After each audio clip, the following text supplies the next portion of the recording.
বিয়ের পর পারস্পরিক বোঝাপড়া ও স্বামী স্ত্রীর দায়িত্ব ভাগাভাগি নিয়ে মন্তব্য করে ফের বিতর্কের মুখে পড়লেন বলিউড অভিনেতা সুনীল শেঠি। সম্প্রতি এক সাক্ষাৎকারে নিজের দাম্পত্য জীবন এবং বর্তমান প্রজন্মের দাম্পত্য সম্পর্ক নিয়ে মুখ খুলেন তিনি। পিঙ্ক ভিলাকে দেয়া এক সাক্ষাৎকারে তিনি দাবি করেছেন, বর্তমান প্রজন্মের ছেলে মেয়েদের ধৈর্যই নেই। বিয়ের কিছুদিন বাদে জীবনে একটু আপোষের দরকার হয়, পারস্পরিক বোঝাপড়া থাকে, একে অপরের জন্য বাঁচে।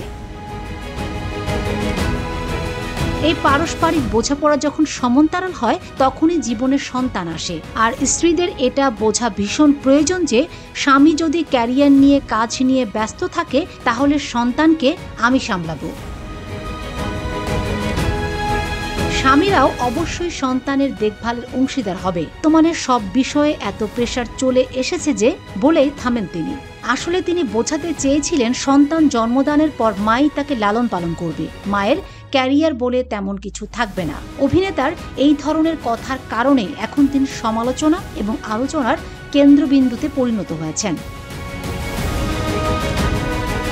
সুনীল শেঠি আরও বলেন, বাস্তব দুনিয়া শেখায় কিভাবে মা হতে হয়, কিভাবে বাবা হতে হয়, কি খেতে হয়, কি করতে হয়। তবে তিনি মনে করেন ঠাকুমা, মা, বোন বা শ্বশুর শাশুড়ির অভিজ্ঞতা থেকে শেখা ভালো। বিয়ে এবং ডিভোর্স নিয়ে তিনি বলেন, এখন অনেক কিছুই বদলে গেছে। এখন মানুষের বিয়ে হতে না হতেই ডিভোর্স হয়ে যায়। একজন আরেকজনকে যেন বোঝার প্রয়োজনই মনে করে না। 1991 সালে মানা শেঠিকে বিয়ে করেন সুনীল। সুনীল এবং মানা সবসময় একে অপরকে সমর্থন করেছেন। সুনীল একবার জানিয়েছিলেন, মানা তার সম্প্রদায়ের না হওয়ায় অভিনেতার বাবা মা এই বিয়ের বিরোধিতা করেছিলেন। সুনীল আরও প্রকাশ করেছেন যে তিনি যখন তার প্রথম ছবিতে স্বাক্ষর করেন তখন তিনি মানাকে বিয়ে করেন, কারণ মানা সর্বদা তার পক্ষে ছিলেন। তখন সুনীলকে অনেকেই বিয়ে না করার কথা বলেছিলেন, কারণ এটি ফ্যান ফলোয়ারের উপর প্রভাব ফেলবে। কিন্তু সুনীল কারো কথা না শুনে বিয়ে করেছিলেন। আজ বলিউডের অন্যতম সফলতম দম্পতি জুটি তারা। যদিও সুনীলের সাম্প্রতিক মন্তব্যের পরই প্রশ্ন উঠেছে, তাহলে বিয়ে টিকিয়ে রাখা কিংবা সুখী দাম্পত্যের দায়িত্ব কি শুধুই মেয়েদের?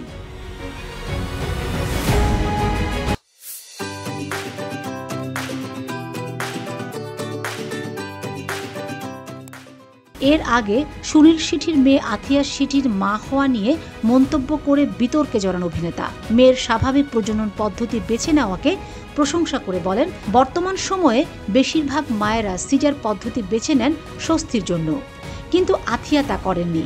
এই মন্তব্যের পরও নানা মহল থেকে তাকে কটাক্ষের শিকার হতে হয়। পরে বিতর্কের জেরে ক্ষমাও চান তিনি।